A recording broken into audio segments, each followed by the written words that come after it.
خاندان میں سب سے بڑا حق ماں باپ کا ہے۔ حضرت سعد بن ابی وقاص رضی اللہ تعالیٰ عنہ مسلمان ہوئے تو ان کی والدہ ناراض ہو گئیں کہ میرا بیٹا مسلمان کیوں ہوا ہے۔ اپنے بیٹے سے کہا کہ تم کلمہ چھوڑو ورنہ میں تمہارے ساتھ بولنا چھوڑ دوں گی۔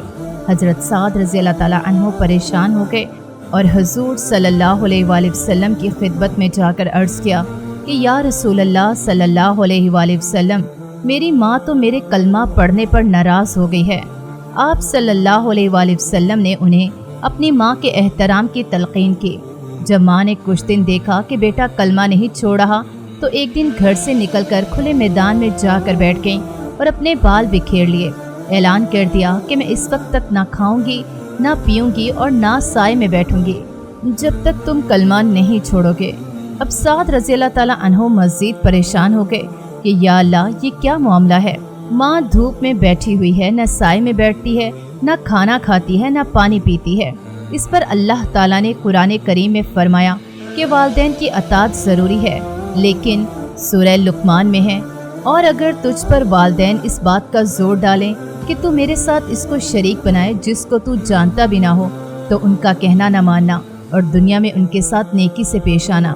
یعنی اگر ماں باپ کفر اور شرک کا حکم دے پھر ان کی اطاعت لازم نہیں ہے، لیکن اس کے باوجود دنیا کے معاملات میں ان کے ساتھ حسن سلوک میں کمی نہ آئے۔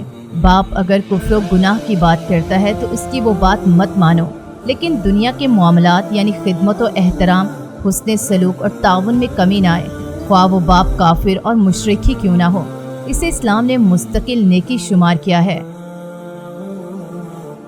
خاندانی زندگی کے حوالے سے جناب نبی کریم صلی اللہ علیہ وآلہ وسلم کی تعلیم یہ ہے کہ زیادہ سے زیادہ رشتوں کو جوڑ کر رکھو، آپس میں میل جول پیدا کرو، تعاون کی فضا قائم کرو اور ضرورت کے وقت ایک دوسرے کی مدد کا سلسلہ رکھو۔ جناب رسول اللہ صلی اللہ علیہ وآلہ وسلم نے فرمایا کہ کوئی تم سے تعلق توڑے تب بھی اس سے تعلق جوڑ کر رکھو۔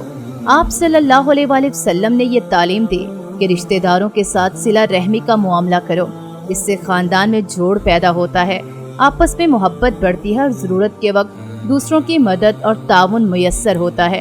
یہ اسلام کی تعلیمات ہیں اور جناب نبی کریم صلی اللہ علیہ وآلہ وسلم کی سنت مبارکہ ہیں۔